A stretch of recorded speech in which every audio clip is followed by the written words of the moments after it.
Mes girls! Bienvenue à toutes, aujourd'hui on se retrouve dans un nouvel épisode de Mes Girls The Story où chaque samedi je partage l'une de vos histoires que vous m'avez envoyées par mail. N'hésite pas à t'installer confortablement, prépare-toi une petite boisson chaude pour t'accompagner, surtout avec le froid qui fait en ce moment.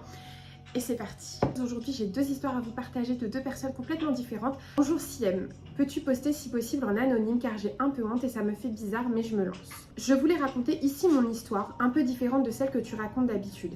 Elle fait référence aux histoires que je raconte sur TikTok. Et la plupart que j'ai déjà racontées, ça touche surtout des naissances, des enfants malades, ce genre de choses. En tout cas, la majorité de celles que j'ai pu raconter. Peut-être que cela va servir d'inspiration et d'espoir à d'autres femmes ou jeunes femmes qui se reconnaîtront dans mon histoire. Alors voilà, tout commence lorsque j'ai eu 15 ans. J'étais avec ma meilleure amie qui est portugaise et que je connais depuis mes 11 ans. On était jeunes et on voulait tout faire pareil. Un jour, elle revenait de vacances de chez elle et s'était mise en couple avec un jeune homme là-bas, donc au Portugal. Du coup, moi aussi, je voulais avoir un chéri portugais.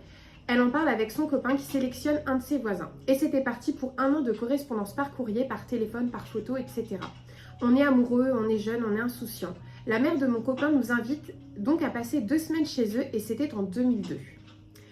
Ma mère réfléchit et finit par accepter, sous mon insistance aussi, et s'est dit que ça nous ferait quand même des vacances. Nous voilà donc partis en août 2002 pour le Portugal et ma mère rencontre officiellement ce jeune homme. Après avoir passé quelques jours là-bas, je découvre alors une coutume dans sa famille et partout au Portugal.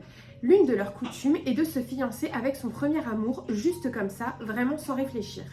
Du coup, quelques jours plus tard, à une fête de famille, me voilà la bague au doigt. Avec ma mère, on n'a pas vraiment pris ça au sérieux, ni d'officiel, on s'est juste dit que c'était quelque chose de mignon. Les vacances se passent bien et je repars en France avec ma mère et mon petit frère. 1 mois plus tard, ma mère a accepté que mon copain vienne du Portugal pour venir passer des vacances chez moi. Et là, c'était parti pour la relation la plus longue et la plus chaotique de ma vie. Par sa jalousie, j'ai dû arrêter l'école et les formations que j'avais commencées. Je n'avais plus aucun ami. J'ai caché tout à toute ma famille parce que je ne voulais pas les mêler à mes histoires. Je n'arrivais pas à garder un seul travail car il volait ou n'y allait pas. Donc je pense que vous avez passé plusieurs années ensemble puisque là, du coup, je pense qu'on a fait un bond dans le temps. Parce qu'au début, tu dis que tu as 15 ans. Ce jeune homme n'est reparti que 2 ans plus tard au Portugal, car je ne voulais plus continuer avec lui. Les premières gifles, les premières menaces, les premiers comportements malsains et violences psychologiques avaient commencé. En janvier 2005, il repart enfin dans son pays après plusieurs semaines de négociations. Le problème, c'est que j'ai appris quelques semaines plus tard que je portais son enfant. Je suis tombée enceinte à 18 ans. Du coup, vous êtes restés 3 ans ensemble avant que tu tombes enceinte. Ma mère m'a dit qu'il allait peut-être changer, que ça allait peut-être le faire réfléchir. J'ai voulu y croire et je l'ai finalement rappelé pour que l'on réessaye leur relation. Il est revenu 6 mois plus tard et j'ai accouché en octobre 2005 d'une magnifique petite fille. Mais monsieur n'avait pas changé et en plus il sortait beaucoup avec des jeunes du quartier et moi je vivais encore chez ma mère qui nous hébergeait. J'ai eu mon appartement quand ma fille a eu 15 mois et puis dès qu'elle a eu 3 ans, on ne pouvait plus vraiment quitter le pays pour aller au Portugal car elle devait rentrer à l'école. Quelques violences ont continué mais jamais sur ma fille. J'ai continué à vivre comme ça et malgré ma pilule, je suis retombée enceinte. J'ai découvert à plus de 3 mois de grossesse que j'étais à nouveau enceinte. En 2007, j'ai eu une nouvelle petite fille. Monsieur fait pas mal de délits et est incarcéré une première fois pendant 2 ans. Je vais donc le voir au parloir une fois tous les 15 jours. Pendant ces 2 années-là, il m'envoie des centaines de lettres qu'il m'écrit pour me faire croire à monts et merveilles. Quand il est sorti de prison, je l'ai repris chez moi. Les premières semaines, tout se passe bien et après, ça n'allait plus. Il est reparti au Portugal seulement pendant 5 ou 6 mois et sa mère m'a supplié de le reprendre car elle en avait marre de lui. Elle me disait qu'elle lui avait fait la leçon et que ça irait beaucoup mieux. J'ai cédé une fois encore et je suis retombée enceinte d'une petite fille. Pendant ma grossesse, j'ai failli avorter, mais je me suis dégonflée, car j'avais peur pour elle. J'avais peur pour ma fille, car lui n'était pas correct et que je vivais constamment dans les violences conjugales. C'est un pervers narcissique, il est bipolaire, il se droguait fréquemment et fréquentait de mauvaises personnes. Bref, j'ai eu mon bébé, ma dernière fille, en 2010. Et je suis partie 6 mois après, en foyer. J'avais rompu définitivement, je suis restée au foyer mère célibataire pendant presque 1 an avec mes 3 filles. J'ai fait 2 ans de procédure judiciaire pour avoir la garde de mes 3 filles et pour qu'il n'ait plus aucun droit parentaux sur elles. Et j'ai gagné parce qu'il ne s'est jamais présenté au tribunal. Ensuite, 7 années se sont passées. J'ai eu pas mal de hauts et de bas psychologiquement parlant. Pour m'en remettre, ça a été compliqué. J'ai tenu le coup pour mes 3 filles. J'ai été une maman solo et c'était vraiment une très belle période de ma vie. J'ai tout recommencé à zéro et les enfants nous donnent vraiment une force que l'on ne soupçonne pas. Quand ma dernière a eu 6 ans, j'ai enfin rencontré un homme extraordinaire qui m'a acceptée avec mes filles, mon passé et mes cicatrices. Il est vraiment celui que toutes les filles rêvent d'avoir. Pendant 2 ans, nous avons eu une relation à distance car il habitait à 1h30 de route de chez moi. Il venait les week-ends et la semaine de temps en temps quand il pouvait. Et moi, j'allais chez lui pendant les petites vacances. Et 2 ans plus tard, j'apprenais que j'étais enceinte de lui. Je suis donc partie emménager près de chez lui pour prendre un nouveau départ. Aujourd'hui, notre fils va avoir 6 ans. Je suis toujours la plus heureuse d'avoir rencontré cet homme qui se donne à fond pour mes filles, pour moi et pour son fils. J'espère que je ne me ferai pas trop allumer dans les commentaires. Je voulais passer le message à toutes les femmes qui souffrent de violences ou qui ont peur de partir sans rien, ou même qui ont peur des représailles, qu'elles partent. Elles seront capables de guérir, d'être heureuses et d'être encore plus fortes. Merci d'avoir raconté mon histoire. Merci à toi de nous avoir partagé ton histoire. Je pense pas que tu te feras allumer dans les commentaires. Je pense que tu as été vraiment très très courageuse. Je pense que tu as simplement voulu y croire et que c'est tout en ton honneur. Et que en partant, du coup, tu t'es sauvé toi, tu as sauvé la vie de tes filles et tu t'es surtout sauvé toi. Et ça t'a permis d'avoir la vie que tu as aujourd'hui. Donc j'espère vraiment que tu vas bien et que toute ta petite famille se porte bien. C'est parti mes girls pour la deuxième histoire.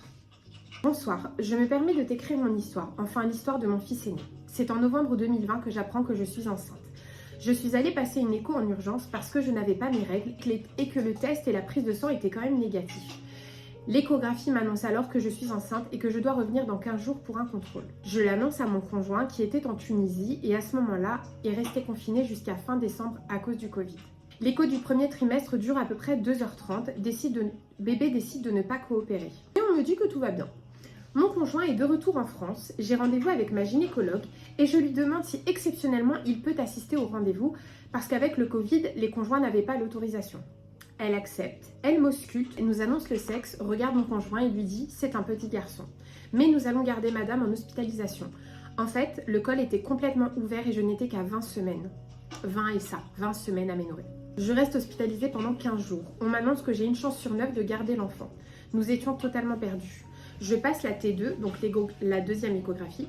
Bébé se portait très bien. La gynéco décide alors de me faire un cerclage d'urgence. Donc en fait, un cerclage, je crois que c'est quand tu fermes le col. Enfin, tu fermes médicalement le col et il faut que tu fasses le moins de... En général, t'es alitée quoi. T'es alitée pour faire en sorte que le cerclage tienne, si je dis pas de bêtises, hein, et que la grossesse aille le plus loin possible. Ce jour-là a été l'un des plus stressants de toute ma vie. C'était qui tout double. Lorsque le brancardier est venu me chercher, j'ai craqué. J'avais tellement peur de le perdre, j'en ai fait une crise d'angoisse.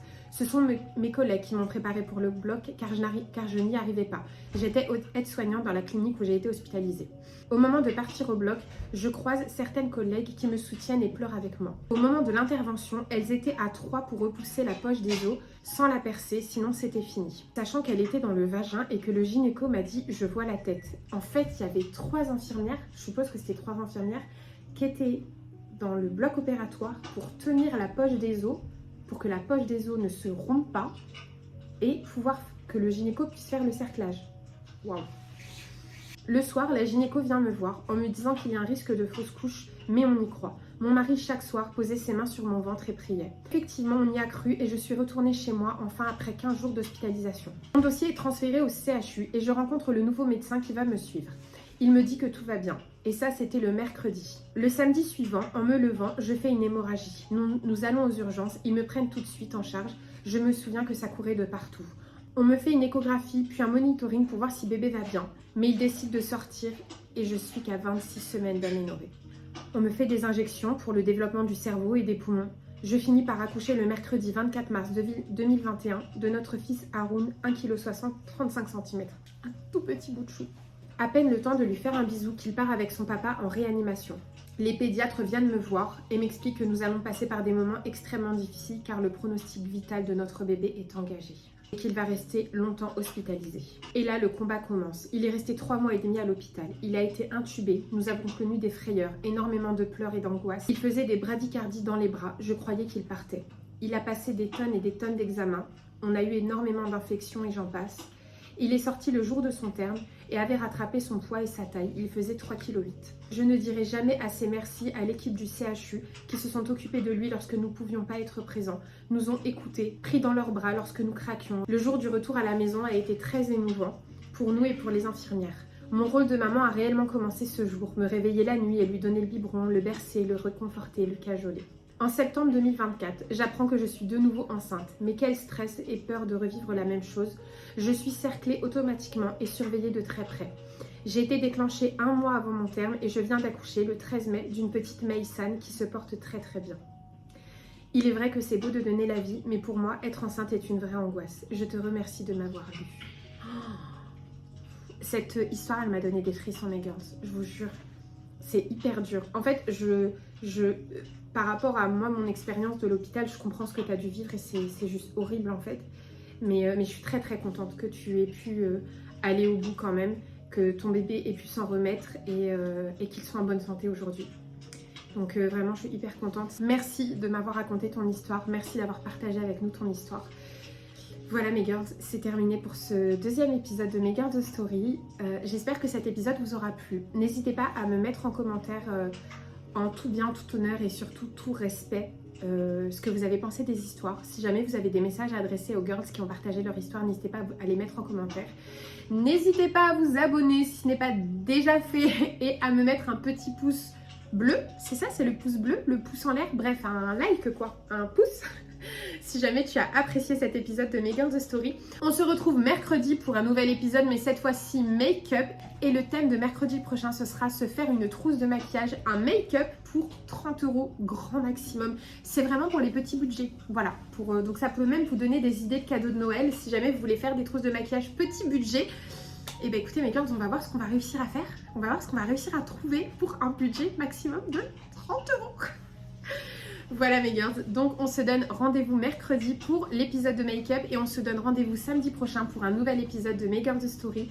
Et si toi aussi tu souhaites partager l'une de tes histoires avec nous, n'hésite pas à me l'envoyer directement par mail à mesgirls.story@gmail.com. Je te remets l'adresse mail directement en description. Merci de m'avoir écouté, merci de m'avoir regardé. Je vous souhaite une excellente journée, une excellente soirée mes girls. Et en attendant, comme d'habitude mes girls, je vous dis bisous.